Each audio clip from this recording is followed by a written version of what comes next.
Okay. Tuko live American Swahili News pamoja na Swahili Villa Online TV. Tunaungana na sauti ya Watanzania. Leo ni mwaka wa 6 toka kupigwa risasi kwa Tundu Lissu. Na katika kipindi chetu cha leo tutaicheza ile lecture yake aliyotoa University of South Carolina hapa Columbia, South Carolina. Lakini kabla tujaanza kuicheza hiyo lecture yake ambayo alitoa kwenye darasa la wanafunzi ambao wanasomea diplomasia katika University of South Carolina, Dalamo School of Business, Bishop Mpemba atatufungulia Good Morning Africa. Good Morning Africa, Bishop Mpemba, karibu. Yeah, nashukuru sana Dr. Nigula, nashukuru sana na wasikilizaji wako wote ambao wanasikiliza. Hii ni sauti ya Watanzania inayonguruma toka pande 4 za dunia, na tuko hapa tukikumbuka miaka 6 baada ya madhira makubwa ambayo Mheshimiwa Tundu Lissu aliyapata katika nchi ya Tanzania, ambako alipigwa risasi kede, lakini kwa kudura za Mwenyezi Mungu ndugu yetu Mheshimiwa Tundu Lissu leo ni mzima.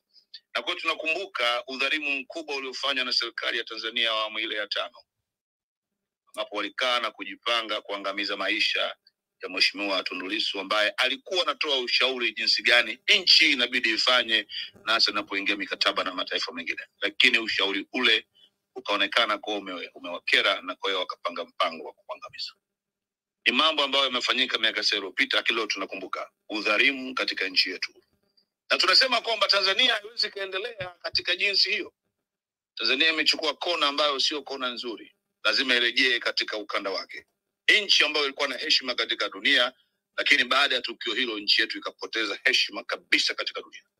Tunahitaji kiongozi ambaye atarudisha Tanzania kwenye track yake. Lakini wakati tunakumbuka udhalimu huo mkubwa uliofanywa na hiyo serikali ya awamu ya 5, lakini vile vile tunakumbuka uwezo wa Mwenyezi Mungu. Kwa wale ambao unamwamini Mwenyezi Mungu yupo, risasi 16 zikaingia katika mwili wa mwanadamu, lakini yule mwanadamu yuko hai katika siku ya leo. Lakini pia tunakumbuka ukarimu mkubwa wa ndugu zetu wa Kenya ambao waliweza kuchangisha damu zao kumsaidia ndugu yetu Mheshimiwa Tundu Lissu, na baadaye akarushwa kupeleka Ubelgiji ambako matibabu yake yaliendelea sana. Kwa hiyo tunawashukuru Watanzania wote ambao kwa njia moja au nyingine walinyosha mikono yao kuweza kuchangia mambo kadha wa kadha. Na hapa tunawakumbuka viongozi wa CHADEMA waliopambana kuhakikisha kwamba anaondolewa Tanzania na kupelekwa katika nchi ya Kenya. Kwa hiyo tunakumbuka ushindi mkubwa na tunasikia raha. Leo ni siku ya furaha, kushangilia na kufurahia jinsi ambavyo Mwenyezi Mungu aliweza kufanya na kumwokoa ndugu yetu ambaye leo amekuwa ni taa inayong'aa katika nchi ya Tanzania, ya kwamba kila anapopita jumbe zake zinagusa Watanzania na kuwafungua macho. Na hata unapozungumzia habari ya mkataba wa IGA wa DP World ambao wamepewa sehemu ya nchi yetu bure tu kwa masharti yasiyoeleweka. Kwa hiyo tunakumbuka vile vile kwamba kuna jambo la kufanyika katika nchi yetu, na tunawapongeza maaskofu wote wa TEC ambao wametoa waraka ambao umegusa nchi nzima, bila kusahau diaspora, Watanzania wanaoishi nje ya nchi na Watanzania walio ndani ya nchi ambao wanajumuika katika sauti ya Watanzania, chumba cha sauti ya Watanzania kwenye Clubhouse, na kuweza kupaza sauti kila wakati. Huu ni karibu mwezi wa 3 wa 4 wanazungumza kinyume na mkataba huo ambao ni mkataba usiofaa kabisa katika nchi yetu. Hatuwezi tukaendelea kufurahia kuona ndugu zetu wa Masai wanapata mateso ili kama Mwarabu aweze kupata ardhi. Hatuwezi kufurahia badala zetu kuchukuliwa na Mwarabu na Watanzania kuwa katika hali ya shida. Lango la bandari ni sehemu kubwa sana ya uchumi katika nchi yote, lakini kwa mkataba huu ni aibu kubwa kwamba viongozi wetu wanaweza kufanya jambo kama hili na hawataki kugeuka. Imefika wakati kama vile ambavyo tumeambiwa mara kwa mara na ndugu yetu Dr. Nigula kwamba it's time for the leaders in our country to repent. They need to change their mind. Wabadilishe fikra na nia zao waweze kuwasikiliza Watanzania. Haiwezekani tukaona viongozi katika nchi wanaoshadadia wageni kutoka nchi wapate fursa za kutosha katika nchi yetu na kuwakandamiza Watanzania wenyewe. Haifai. Nashukuru Dokta, naamini kabisa salamu zetu kutoka sauti ya Tanzania. Na mimi naongea nikitokea katika jimbo la Texas hapa nchini Marekani. Asante sana. Huyo alikuwa ni Bishop Mpemba, moja kwa moja kutoka katika jimbo kama alivyojitambulisha mwenyewe, jimbo la Texas hapo. Asante sana. Hii ni American Swahili News pamoja na Swahiliville Online TV. Tuko live. Tutacheza hii hotuba, tutacheza hii lecture. Sio hotuba, ni lecture ya Profesa Tundu Lissu ambaye alikuwa akiongea na wanafunzi wa International Studies na African Government kutoka hapa katika chuo kikuu cha University of South Carolina Dallamore School of Business. Asanteni sana sauti ya Watanzania. Sisi tuko upande wa pili huku, tunaendelea na kipindi chetu. Tutamrusha Tundu Lissu. Kama mnataka kumsikiliza, mnaweza mkaenda, tutawaleteni linki msikilize Tundu Lissu akimwaga madini kuhusiana na demokrasia katika bara la Afrika na hususan Tanzania. Asanteni sana sauti ya Tanzania. Asante sana. Bishop, nimependa sana, umenyosha rula Bishop. Nimefurahi sana. Okay. The right timing kabla ulikuwa hujaondoka. Sasa hebu tumsikilize Mheshimiwa Tundu Lissu akiongea hapo Dallamore School of Business.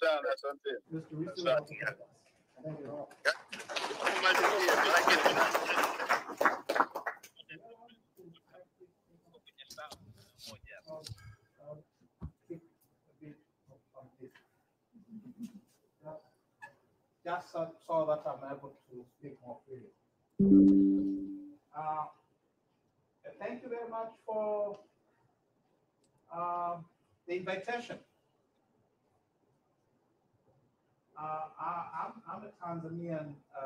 I'm Tanzanian, as Rob was saying. Political activist for Tanzania. Been active in Tanzanian politics for many years.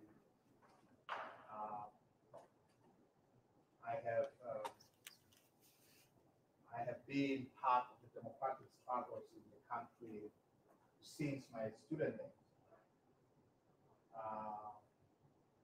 I have seen inside of police jails and security prisons. The first time I went to prison was Christmas Eve of 2002. So Christmas of 2002, I was in prison, and I had just come back, by the way, from the United States, where I had been for 3 years. So I have gone through quite a few things. Shocking, if being shot 16 times is not fun. But I have survived, and because I'm alive, I keep on fighting. Because that is what you do when things are as horribly wrong as they have been a long time in my country, in Tanzania. Now, I want to talk to you about not about my trials and tribulations, which we can spend days talking about. I just want to talk to you about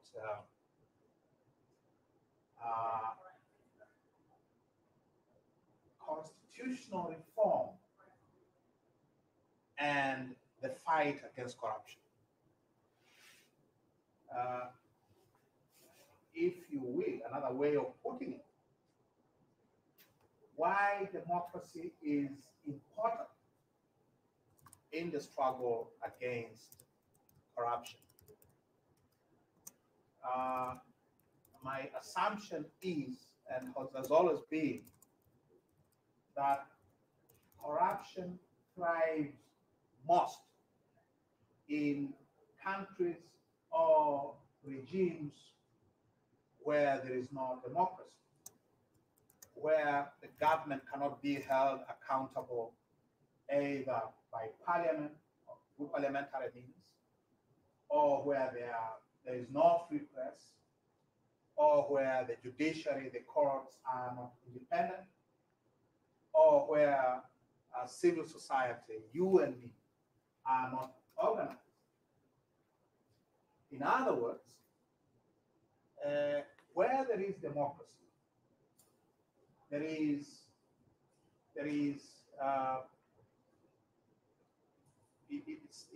democracy creates the best opportunities for dealing with corruption, with questions of abuse of office, because I think it's fair to say corruption, in essence, is abuse of office, of public trust, of public office. I do not pretend to know Africa. Africa is a continent of 54 countries. I have not visited more than 80% of them. So I cannot talk about the state of corruption in Africa. I would not be telling the truth. So I will talk about corruption and give you some examples from the one place that I know best, my own country of Tanzania. I suspect whatever I have to say about Tanzania will hold true for many other countries in the continent, because our politics, our systems of governance are not that much different. Our histories are more or less common. So when I speak of Tanzania, you can, with some degree, take it that I'm also speaking of Kenya to some extent, or about Angola, or perhaps about Nigeria, or any other typical African country. Now, how many of you know where Tanzania is, or have ever heard about Tanzania? Your hands. We're not doing bad, yeah? We are fine. Okay. How many of you have ever heard of Mount Kilimanjaro? Anyone read The Snows of Kilimanjaro by Ernest Hemingway? No? Some of them. Ernest Hemingway won his Nobel in 1954, not because of the snows of Kilimanjaro, but he had a lot of stories to tell about the then Tanganyika. Tanzania was then called Tanganyika. And some of his best writing came from big game hunting Tanganyika. So Tanzania is the land of Mount Kilimanjaro, the highest peak in Africa. It's the land of Serengeti, perhaps one of the most magnificent nature attractions you can find anywhere in this world. Tanzania is a country of about 60 million people today. It is the largest country in East Africa. It has been independent since 1961 from the British colonial rule. The British colonized pretty much everybody, including Americans, as you may remember. For a long time, Tanzania has not been, and still is not, a democracy. And that is why we have a situation where a parliamentary leader could be gunned down 16 times inside a heavily guarded government housing compound, as I was on September 7th, 2017. So we are not a democracy. And because we are not a democracy, we're also very corrupt, a very corrupt system, a very corrupt state. It is a country where people in government who hold government offices can steal without any consequences. One of our former presidents, who died last year. He was president for 10 years between 1995 and 2005. Benjamin Mkapa wrote memoirs. He published his memoirs just before he died. And in his memoirs, he says somewhere that when he was president, he and his people, the central bank governor, the minister of finance, they connived to steal $100 million from the central bank in order to finance the ruling party's electoral campaigns for 2005. He writes this in his memoirs. And he could only write that in his memoirs, safe in the knowledge that he is completely protected. There will be no consequences. There are no consequences if you are a government official of any consequence. And that's why the former president, will publish a book in which he admits that we're just stealing money left, right, and center. So we're not a democracy. Now, what are the features? What are the constitutional features of an undemocratic state? What is it about Tanzania? If you look at our constitution and our political system, tells you immediately that this is not a democratic state. And what is it about those features, those constitutional features, which permit corruption? An undemocratic state, the first thing that you notice about a typical African post-colonial state, a typical African post-colonial state was a very undemocratic and has been a very undemocratic state. Now, one of its principal features is concentration of powers in the office of the president. Our presidents are what a constitutional scholar from Nigeria has called imperial presidents. They have powers that remind you of absolute monarchies of 17th and 18th century Europe. Their powers are vast and they are unchecked. In the United States, your president does not get to appoint anybody of consequence without going to Senate for confirmation, right? Every presidential appointee is confirmed by Senate. Is that right? I think my constitutional history of the United States tells me that, at least, that presidential appointees must be confirmed by Parliament, by Senate. The President of the United States cannot use any money, cannot use any taxpayer's money without the authority of Congress. Is that right? Yeah. Now, in a typical African state, the president basically appoints, and this is provided for in the Constitution.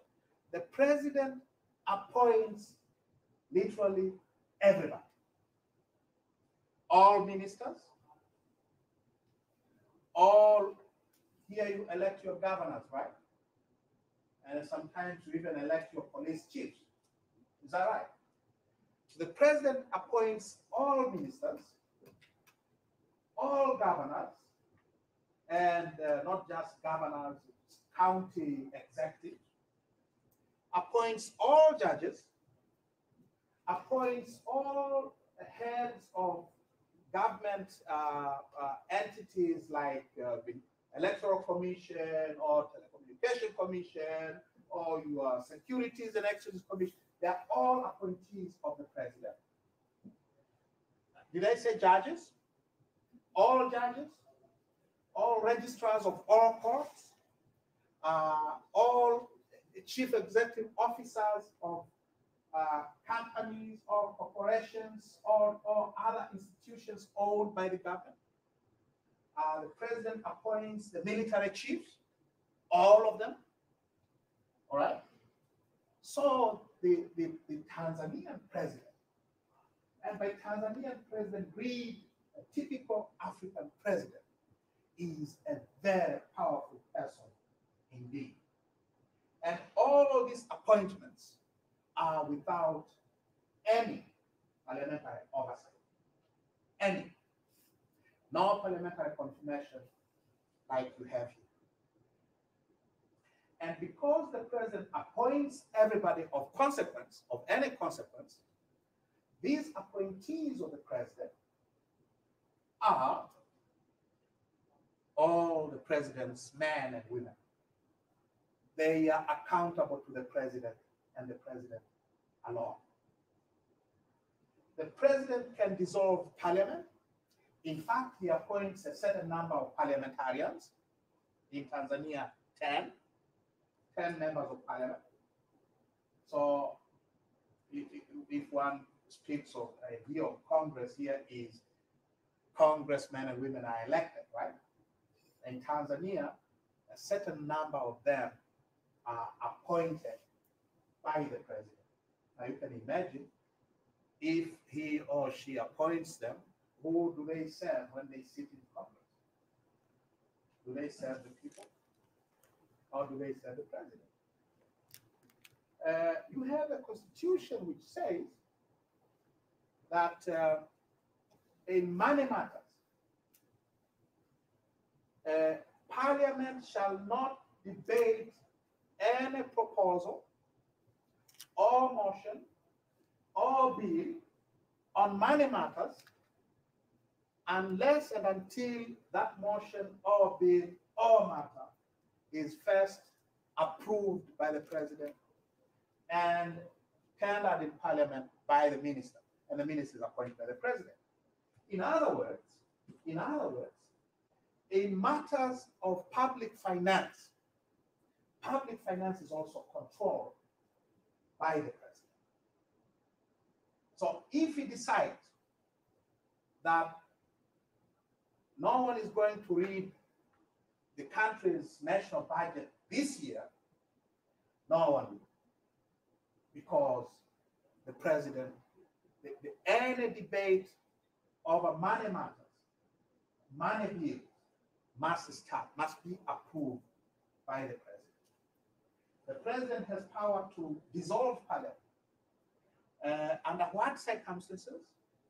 If parliament, for some reason, disagrees with the piece of legislation sent by the president, then he can dissolve parliament. In other words, you are supposed to pass the laws that the president wants.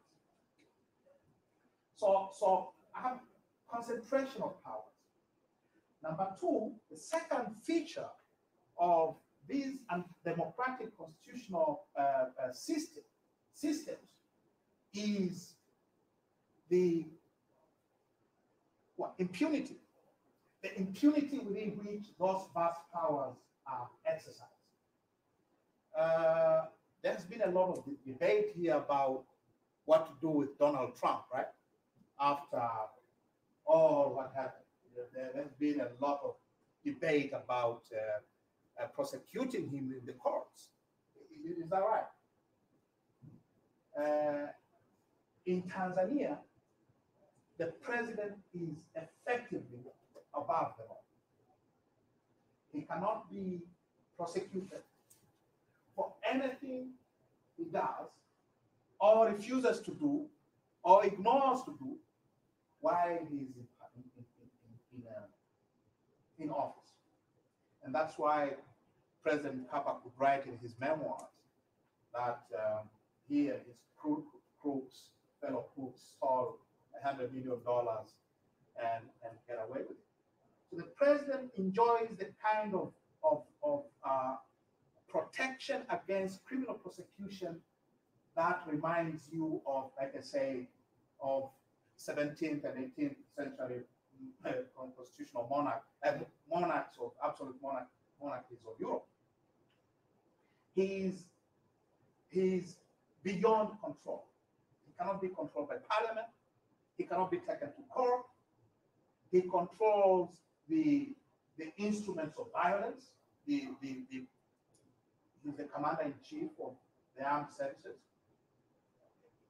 The exercise of his powers is uncontrolled.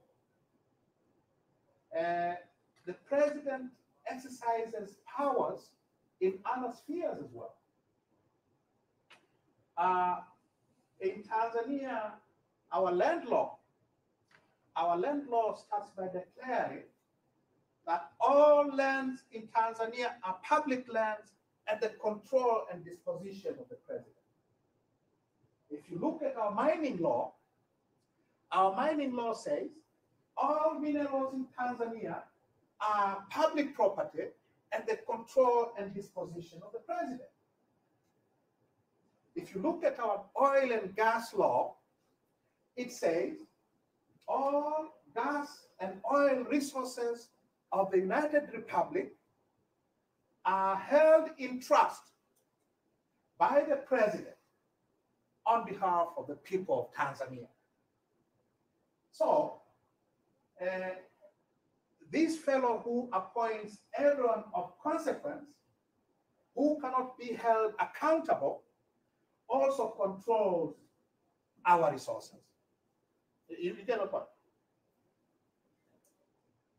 Do you know what holding property in trust means?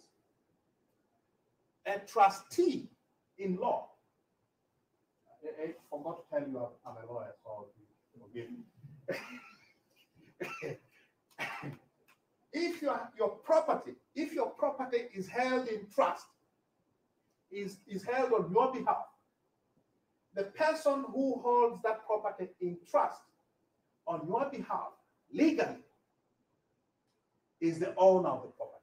He can or she can sell the property or do whatever he wants to do with it, provided, the law says, provided he does it on your behalf or for your interest. So the president, by being a trustee of all the natural resources and the land and the animals and the forests and everything in Tanzania, is effectively the owner of those resources. And so that is the constitutional and political system that has obtained in Tanzania since 1962. We got independence in 1961. We were a parliamentary democracy. The president, we did not have a president. The president came with the Republican Constitution a year later, a year after independence. So this Leviathan was created in 1962. And that is the case today. Now, how does that relate to corruption? When you have a public official who wields that kind of power, you can only imagine what they can do with it. Power, they say, power corrupts, yeah? And if power corrupts, what about absolute power? It corrupts absolutely.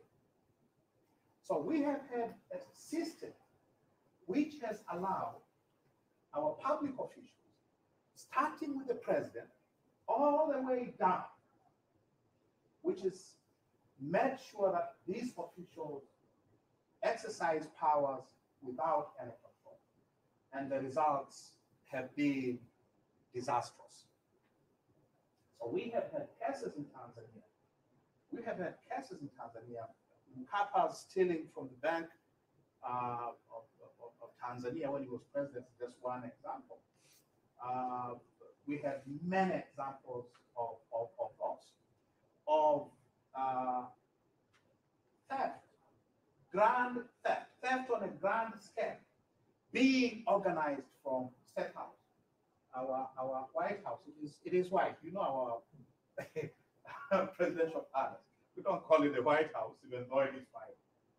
But our State House has been what our former president, our first president, actually described it once, a den of thieves and crooks. It has been a den of thieves and crooks because of this constitutional and political system in which the president is largely above the law. So for a country like Tanzania, in recent years, there has been a lot of investment from abroad. Tanzania, from around 1995 to 2015, Tanzania was the #1 foreign direct investment destination in the mining sector. We attracted more money in mining than any other African country, including South Africa, which has always been big on mining. So there's been a huge amount of money into mining. We have, beginning around 2000, we have attracted massive amounts of foreign direct investment in oil and gas exploration. Some of the biggest names in oil and gas in this country, ExxonMobil, you name them, have been operating in Tanzania. And you can never get to know how these companies operate because the contracts that they enter with the government are some of the most closely guarded secrets in the country. But still, we have been able to, get some of these contracts and production sharing agreements in oil and gas. And the story that they tell is a story of the country sold to investors and of possibly billions of dollars spent bribing government officials. We have cases which a few years ago, one major case was actually investigated by the Serious Fraud Office of the United Kingdom, in which the former Attorney General was found to have almost $600 million in bank accounts in places like Guernsey, like the Cayman Islands, Bermuda, and so on and so on. It is that way because of the way the constitutional system is organized. Now, I want to finish on a slightly brighter note. I even myself get tired of telling this doom and gloom. We have struggled and we continue to struggle to change the country, to change our constitution and our politics, to create a system which allows citizens, which allows our elected representatives to control the workings of the government, which allows the people to know what elected officials are doing on their behalf. So in the past few years, we have been engaged in a great struggle to get a new constitution for the country. And some of the results of that struggle are what happened to me in 2017. These systems don't change peacefully. They don't change without resistance. And so in the past 5 years, we have seen the kind of repression in the country that is without precedence in our country. I'm lucky I survived. I survived the 16 shots. A lot of people I knew, a lot of my friends and colleagues, some of them have disappeared. Disappeared and will not see them again. Others have been killed. Many have been sent to prison. As I speak, the national chairman of my party, we are the largest opposition party in the country. And my party chairman is in prison as we speak, charged with treason. Anyone knows what treason is? Huh? You know what treason is? If you want to kill your president, or you want to overthrow the government using unconstitutional means, you have committed treason. And treason offense carries death penalty. So my party chairman is facing terrorism, not treason. Sorry. He is facing terrorism charges. What did he do? He has been organizing national effort for constitutional reform to create a better constitution for the country. And for that effort, for that reason, he was arrested, shackled, driven 1,000 kilometers from Mwanza in the northwest to Dar es Salaam on the coast. And after 6 days of being held in Communicado, he was charged with terror offenses. If you're charged with terrorism offenses, however ludicrous, you cannot be bailed. And so he is in prison until such time as he wins his case or the charges against him are withdrawn. That is not a very bright note to end. The bright note is there has been a lot of foot pushback. There has been a lot of fight back. We have not taken it lying down.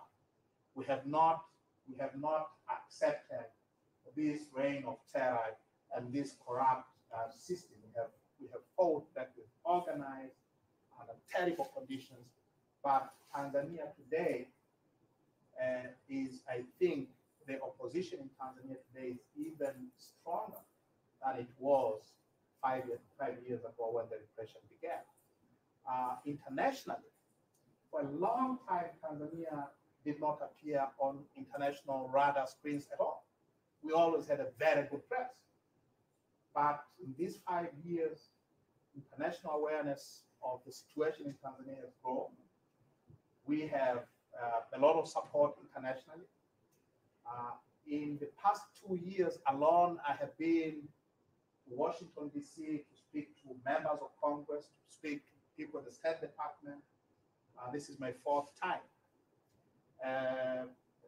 Western media, American media is much more aware of what is going on now than it was in years past.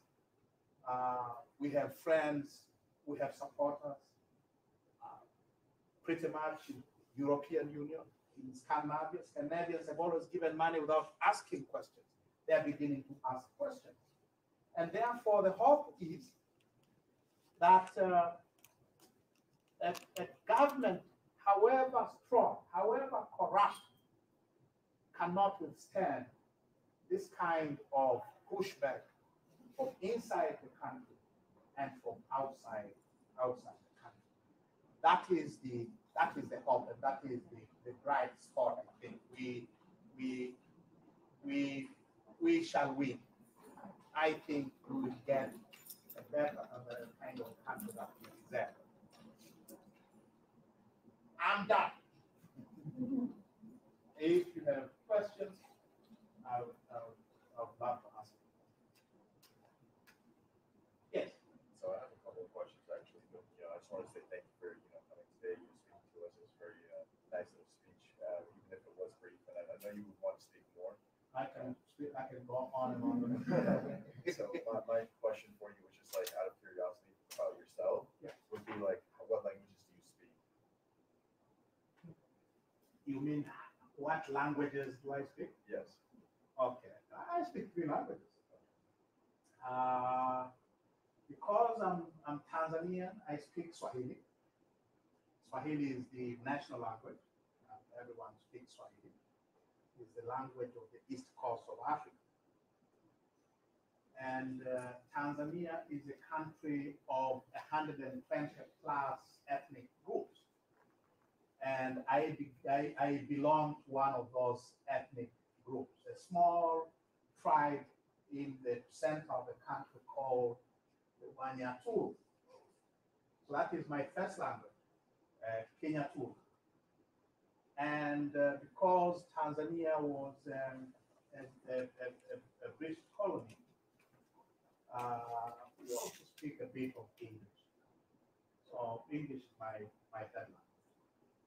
I've been in Belgium for it's going to be 4 years in January. I have given up on Flemish, given up on Dutch. So 3 languages. Yeah. That's all. Yeah, I was going to ask one. And then. Awesome. Thanks again for coming out today. But so my question was, you mentioned how 10 parliamentary members are elected or appointed by the president. So how big is Parliament in general? And how much sway does that, like, is that 10 pretty significant in its sway? That's a valid question. The current composition of Parliament is, the total is 360 there. You know, tackle 10. 360. Now, of those 360, 264 are constituency MPs, meaning they are directly elected by the people. And then plus 10 who are appointed by the president, plus 5 who are appointed by the Zanzibar House of Representatives. If you look at Tanzania, the official name is the United Republic of Tanzania. It is United Republic because in 1964, Tanganyika, which is Tanzania mainland, and Zanzibar formed a union, and Tanzania was born. So Zanzibar, the islands of Zanzibar enjoy a certain amount of autonomy. They have, a government, they have a president, they have a parliament, House of Representatives. Now, that House of Representatives appoints 5 members to become members of the National Assembly of the United Republic. The rest, about 120 or so, are indirectly elected members of parliament representing women. Our constitution stipulates that at least a third of all members of parliament shall be women. Now you have women MPs, women constituency MPs who are direct elected, and then you have 1/3 who are we call them special seats MPs. They are indirectly elected. They are elected on the basis of the total parliamentary vote that a party obtains in a general election, provided you get at least 5%. So any party that obtains about 5% of the total parliamentary vote is entitled to a certain number of those special seats. So if you look at that way, the presidential appointees in parliament are not that many, they're only 10. So, they should not matter.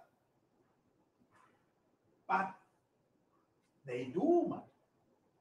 Parliament is supposed to be a representative organ of the people, which is to say, every member of parliament should be elected by the people. But we have, I was just giving you the sense of the kind of powers that the president has. We have a system where the president appoints 10 members of parliament. It used to be worse in years past. When our parliament started in the colonial period, all members were appointed by the colonial government. And then the number has been steadily decreasing up to now that there are 10 appointed by the president. There should not be a single member of parliament appointed by anybody except by the people. That's what I have. You okay? This kind of builds. Please, I'll get back. Are the people and citizens of Tanzania in general agreement or disagreement with how the government operates? That's a very difficult question. They will say they have been winning elections, and therefore they will say that the Tanzanian people have accepted this kind of state of affairs. But we have a system in which the president appoints, as I said, he appoints the National Electoral Commission. He appoints the returning officers. The returning officers here, how do you call the returning officers? Secretary of State. The Secretary of State is the person who declares election results here, right? That is the case, right? I should think so. County administrators. Hmm? I think the county administrators So too. for the state, I think it's the. Okay.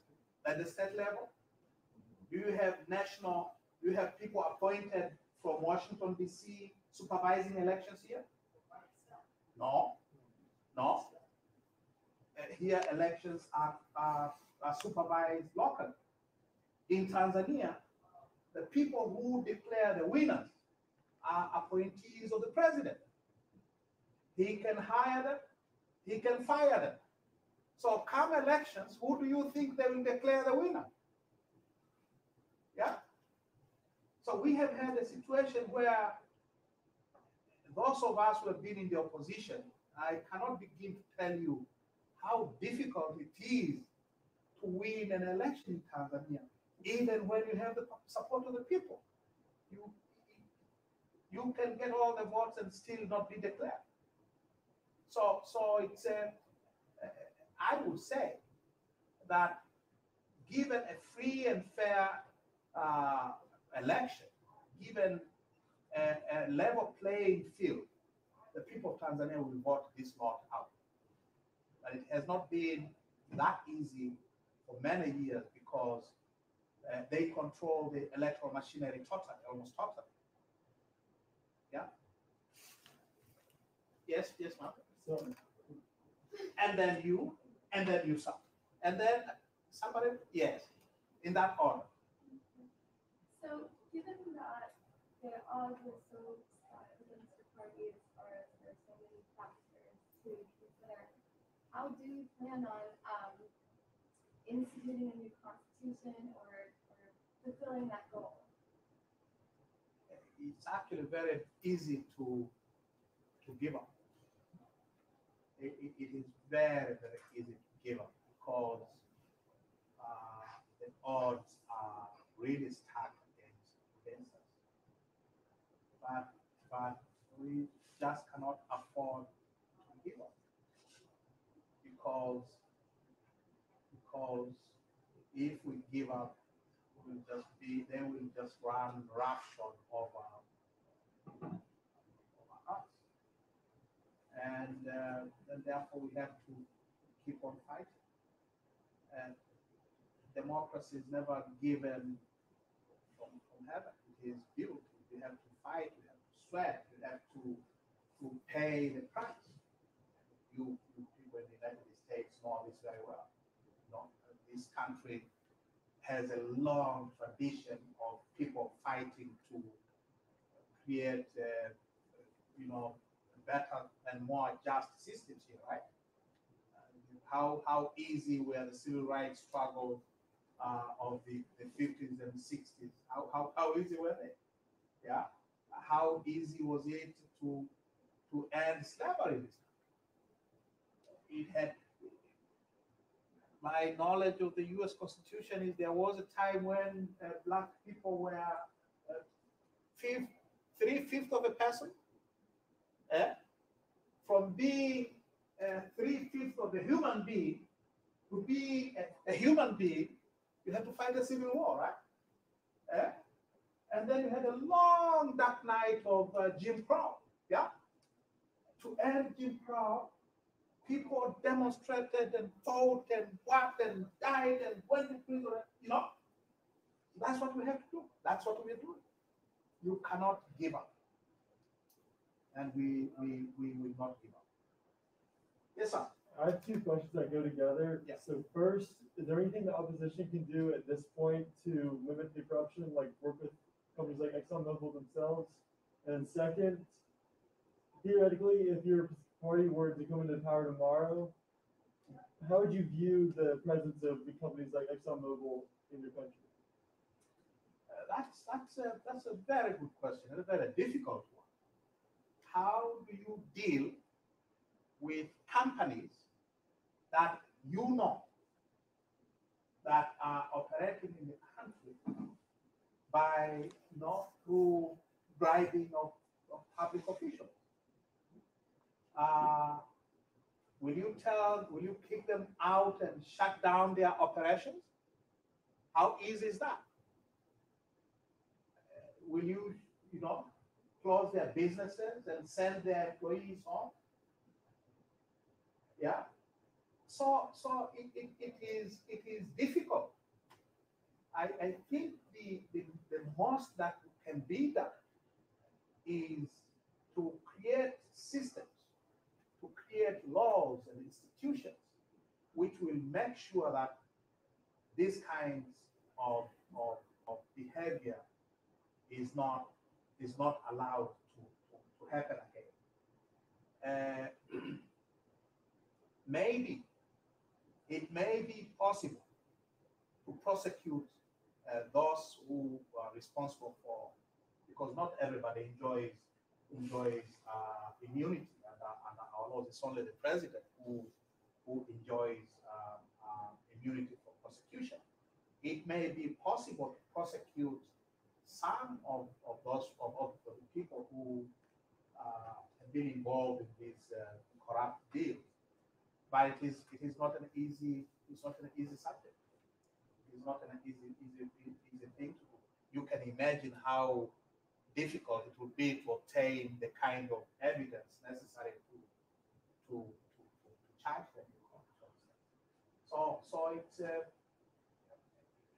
is a difficult subject to tackle, but the answer lies in making sure that you have tighter controls, you have tighter systems which prevent things like this from happening. Let's see. So I know I see. And then there was another hand over there, and then I'll come. I know I asked you at first what languages you speak. I'm sorry, everybody else had to go a little bit harder on you. So I guess it's my turn.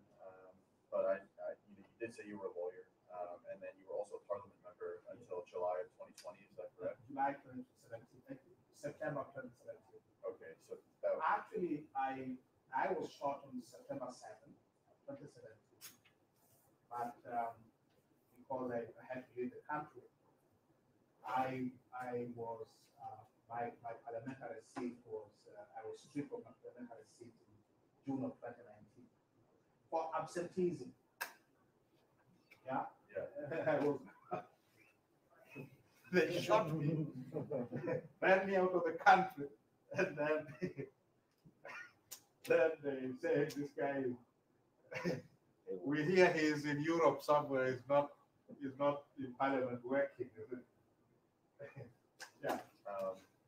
so how did you get appointed to Parliament? I was elected. Okay. I was elected. I first contested election in 1997. I was a graduate student.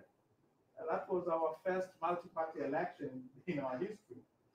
I was a graduate student in England. And I told myself I wasn't going to miss the opportunity to contest the first multi-party election in our history. Well, that was 1997, 1995. And then I lost, went back to school, finished my school, and then I prepared for about 15 years. I went back again in 2010, and I won. So I won the first time in 2010, re-elected. So I had a couple of like follow-up questions, like kind of pertaining to some other stuff, questions that were like there. So I know you're talking a lot about how like the president uses his power. Do you think that the Constitution, the way that it's formed, you know, they said like the only person that has full immunity is the president. Do you think the Constitution is somewhat of a scapegoat, especially for those in power? And like, if you do think that, like, I know you were a presidential candidate as well. So like, what systems like do you propose for this like reformation to like have the country be back on its feet, like, you know, Pete Tanzania, in your opinion? Well, that's a very good question. If the problem, the number one problem is this vast presidential power, then the remedy is necessarily create a constitutional system that whittles down the presidential powers, reduce the powers, and make sure that those powers are limit their control by institutions of accountability. It should be possible for the president to be removed by parliament, for instance, on a motion of no confidence. Our constitution allows for impeachment, but as the United States has proved time and again, it is impeachment is actually impossible to remove a sitting president.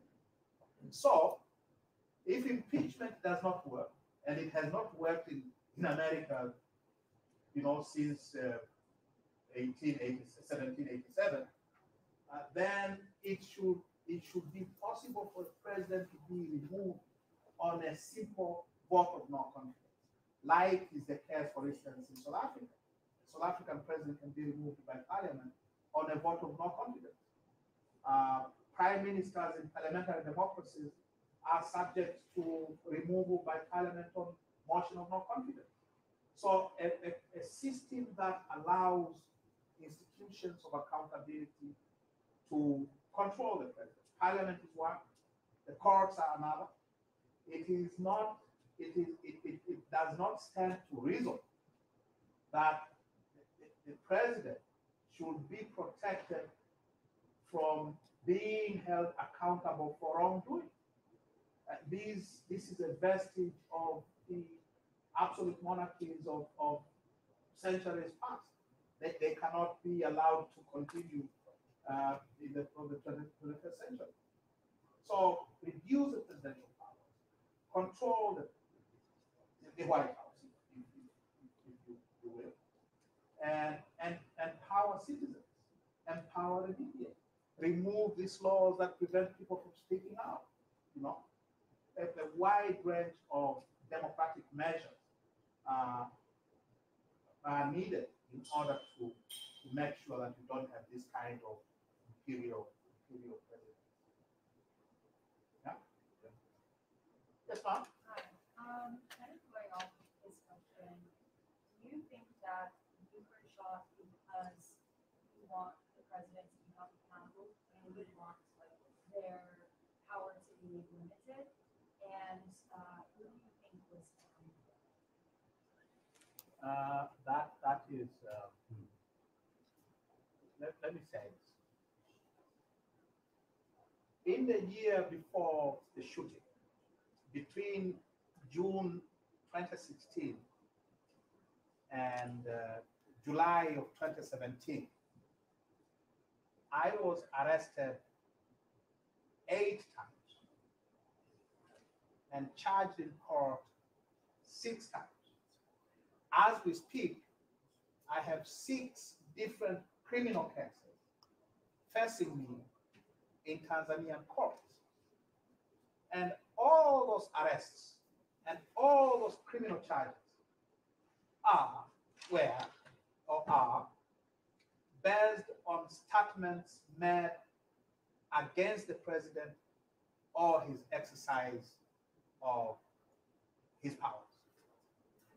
I have never been arrested. I was arrested the first time, I would say, on Christmas Eve 2002. I have never been arrested for anything else other than speaking out against the presidential abuse of power. Now, I'm a very clever fellow in court, so and loud too. So it has not been possible to silence me using the courts. And so what happened, 2 hours before I was shot, the president was on national television addressing the nation. He was receiving some report. And then he started talking about those he claimed were opposing his economic war. He had launched an economic war against the business community, seizing assets, locking business executives left, right, and center. And I led the opposition to that economic war in and out of Parliament. So 2 hours before I was shot, the president said on television that those who oppose his economic war do not, his exact words are, they do not deserve to survive. Those are his exact words. And 2 hours later,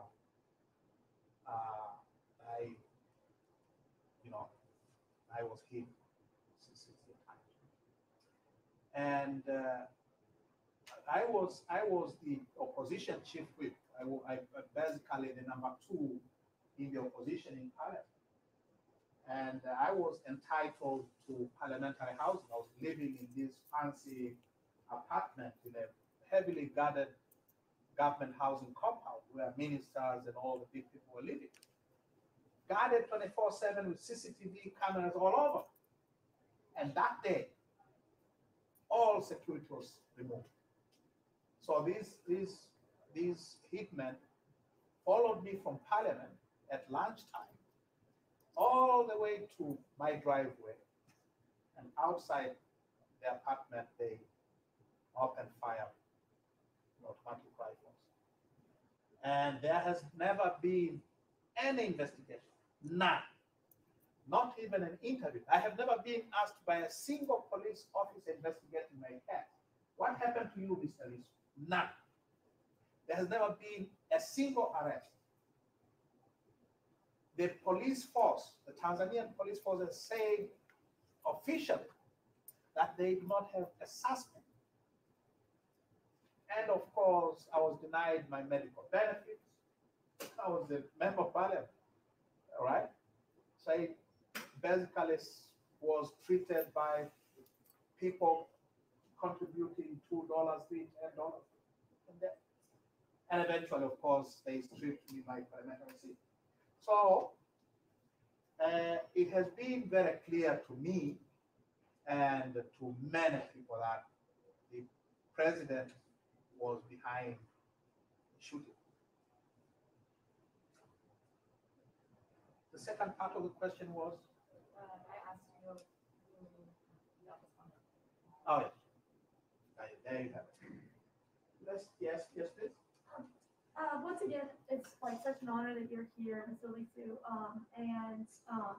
I just wanted to ask you, I was reading earlier an article, and it was about at the end of July, one of the chairmen or one of the leaders of the opposition, Freeman, excuse me if I pronounce it. Freeman Bowen. Freeman Bowen. That's my chairman. That's your chairman? Yeah. Okay, I just wanted to ask you that. And I also wanted to ask you, I guess, especially after I know you had this, back in March, you had expressed that you had higher hopes for the new presidency moving forward, and especially after what has happened to your chairman, and especially after being shot and being arrested numerous times.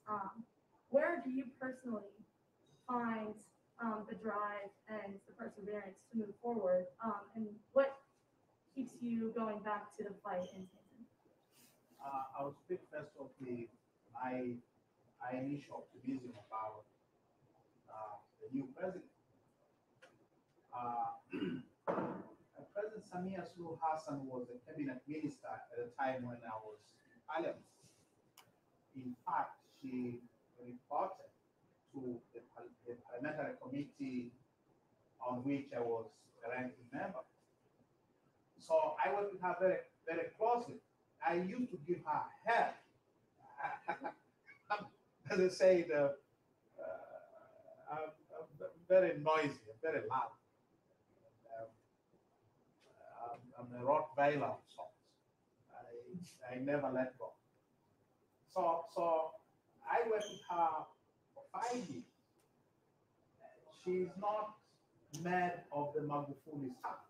Magufuli was brutal. This lady is very, very quiet, very soft-spoken.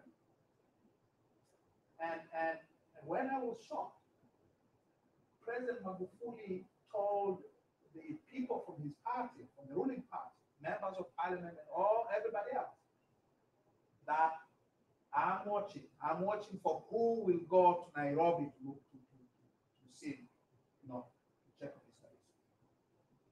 Samia Suluhu Hassan was the vice president, and she's the only person from the government and the ruling party who came to see me in hospital in Nairobi.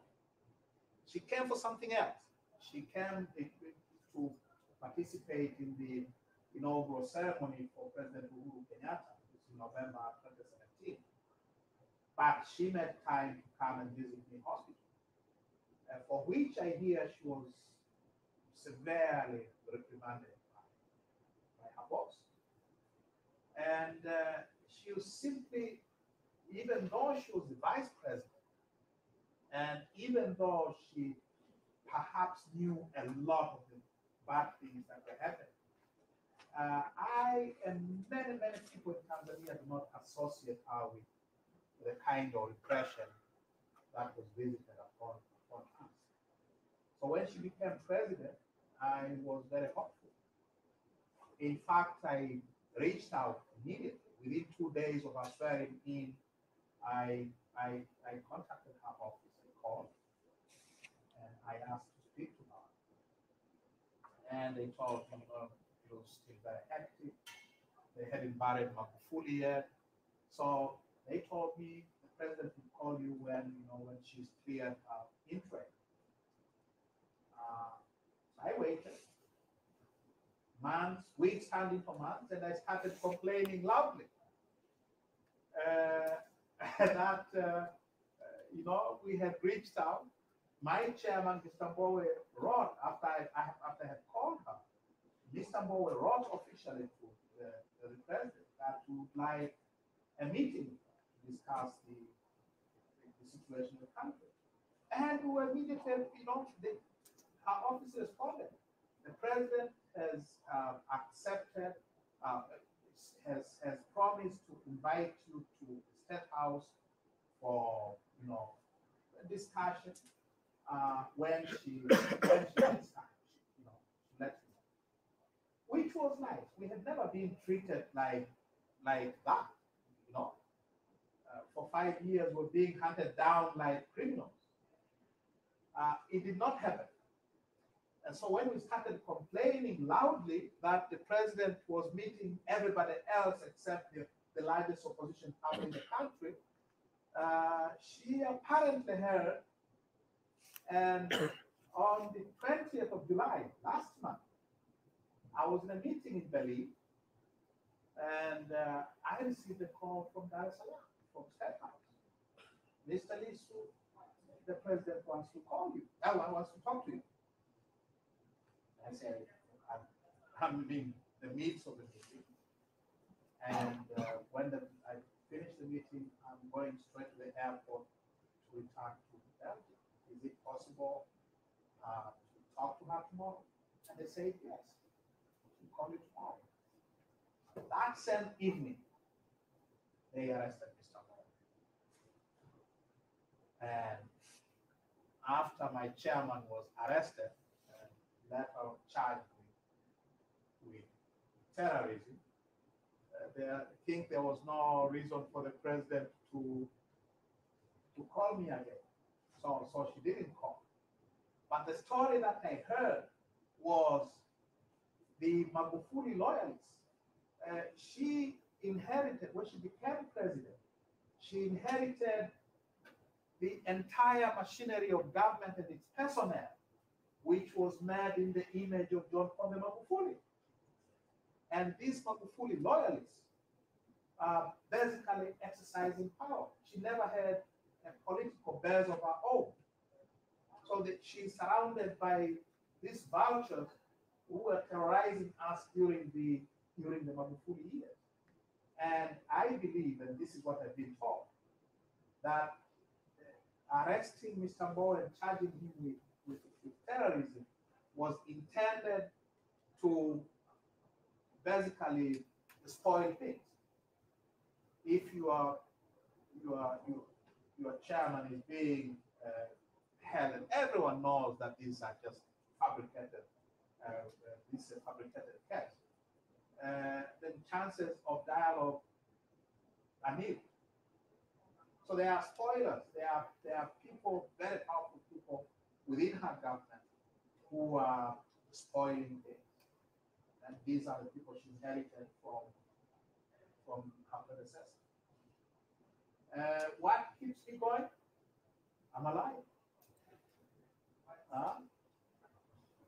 If I give up, what will I explain to everyone about all these terrible injuries that if all that was needed to get me out of the rest is the shooting, then they win. Yeah? I'm not going to allow them to win that case. So I'm alive and the fight continues. No more questions? Yeah, we have time for the last question. Yes, I was going to ask, in terms of external forces that could be used to fight corruption in Tanzania, specifically related to the government, what do you think would be most influential? Do you think that would come from some sort of economic soft power from China? Do you think that would come from the EU? Do you think that would come from FBI from like Canada and Australia? Where do you think that would come from?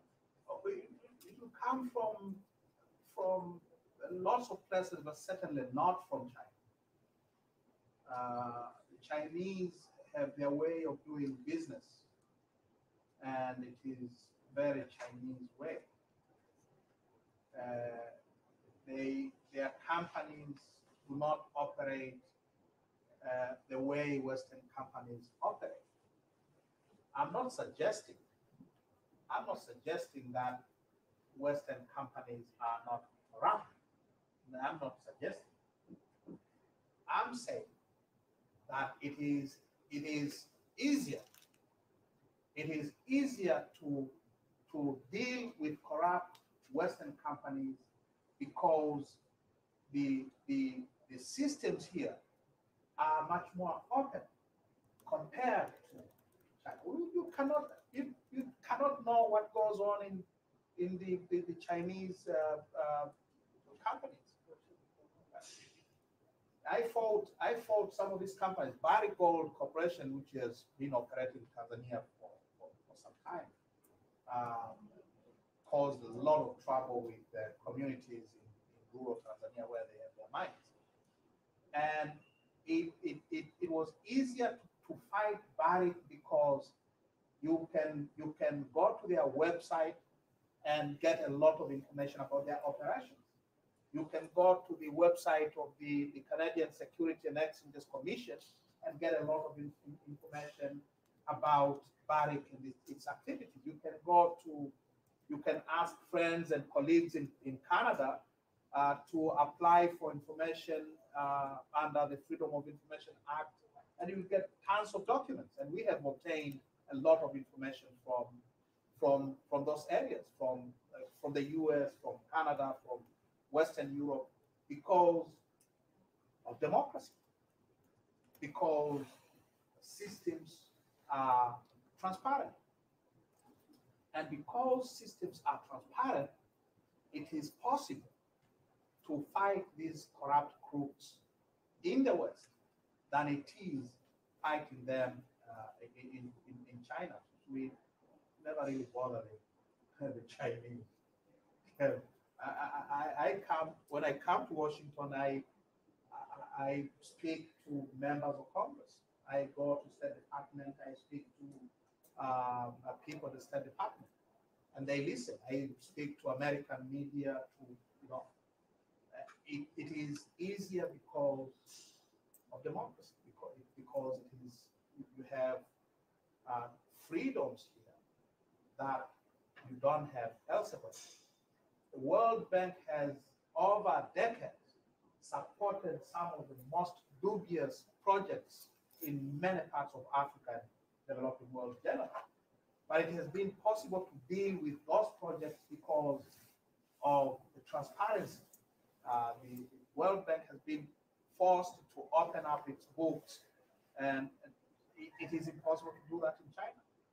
So outside pressure is very important in America, in Europe, in the international organizations, because of the transparency that is the hallmark of this society. Okay, well, I'm sorry we have to wrap things up, but I could be going forever, but thank you very much once again.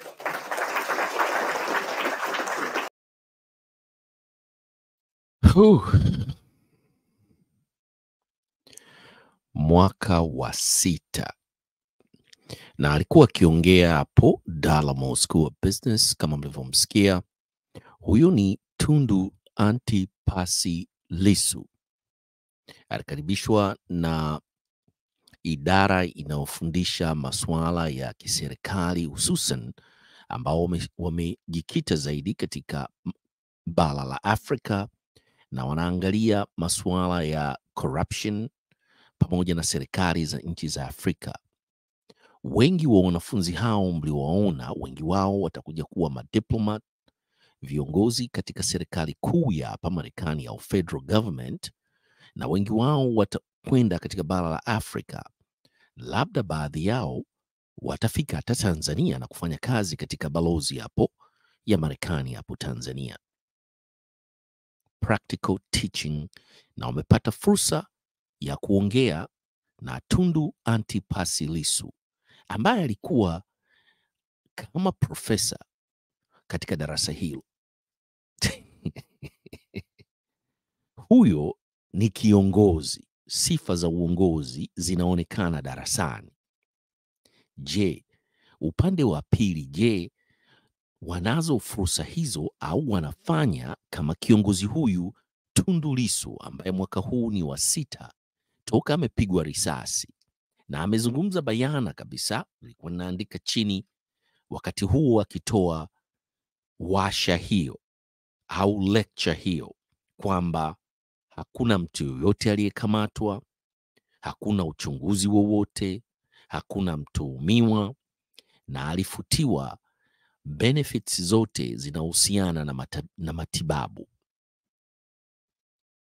Wanafunzi mmewaona hao. Katika ziara yake hapo chuoni alifundisha madarasa 2 katika siku hiyo.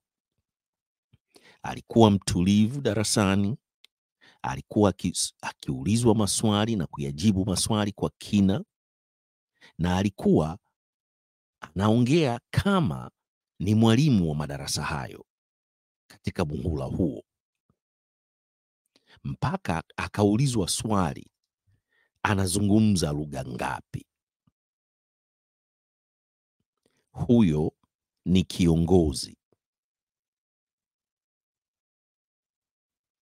Tundu Antipasi Lissu hana cheo chochote kama wanavyoitwa wengine madaktari.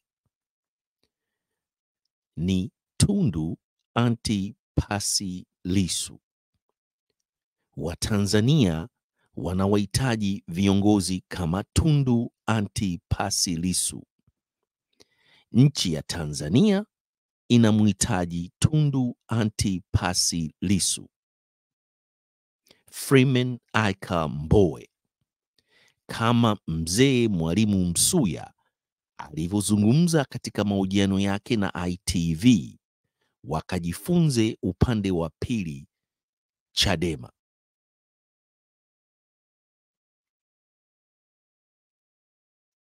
Swali: nani kama Tundu Lissu na nani kama Freeman Akambowe? Katika kipindi chetu cha leo tunakamilisha mazungumzo yetu kwa kuwaomba Watanzania ambao bado hamjasubscribe, hamjashare, hamjalike video zetu. Hiyo kwa wale ambao hawakuisikiliza lecture hii, ipo nyingine nayo ya pili, tutaicheza mara tu muda utakaporuhusu. Tutairusha tena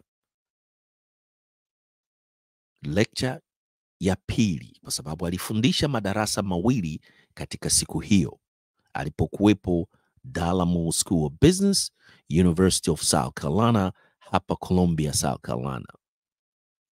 American Swahili News pamoja na Swahili Villa Online TV tulipata fursa ya kufuatilia lecture za Tundu Antipas Lissu ambazo ziko katika lugha ya kigeni ya Kiingereza, na hiyo inaonyesha tu bayana kwamba huyu ni kiongozi ambaye Tanzania inamhitaji.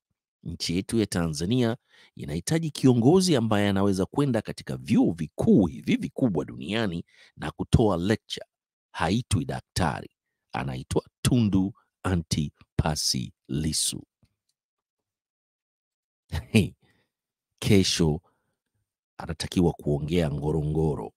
Mruhusuni tu akatoe lecture, aongee na Watanzania na aongee na dunia kama ikiwezekana.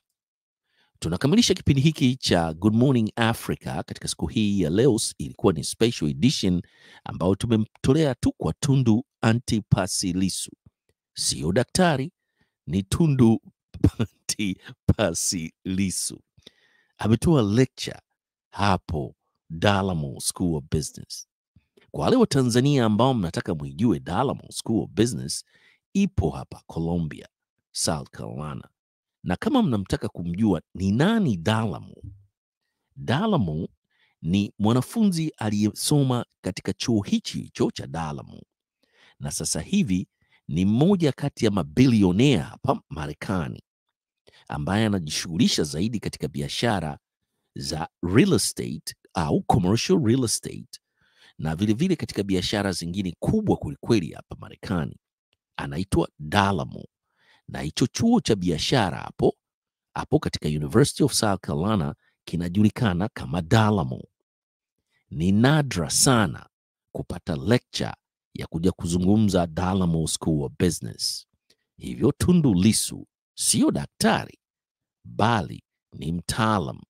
Kwa hiyo tutamalizia kipindi chetu cha leo kwa kusema tu ya kwamba msisahau kusubscribe, kushare na kulike video zetu. Peace.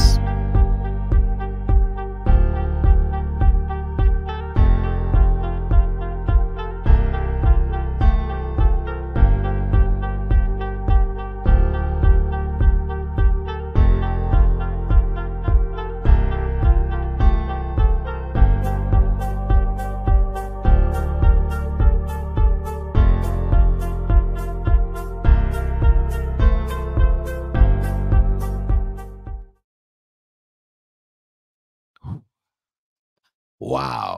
Asanteni sana kwa kuungana nasi moja kwa moja kutoka katika studio zetu za hapo. Huyu ni mtangazaji wenu wa siku zote, Dr. Patrick Digula. Peace. Tutaungana tena kesho. Tutawaleteni lecture pili ya Tundu Antipas Lissu kesho. Asanteni sana.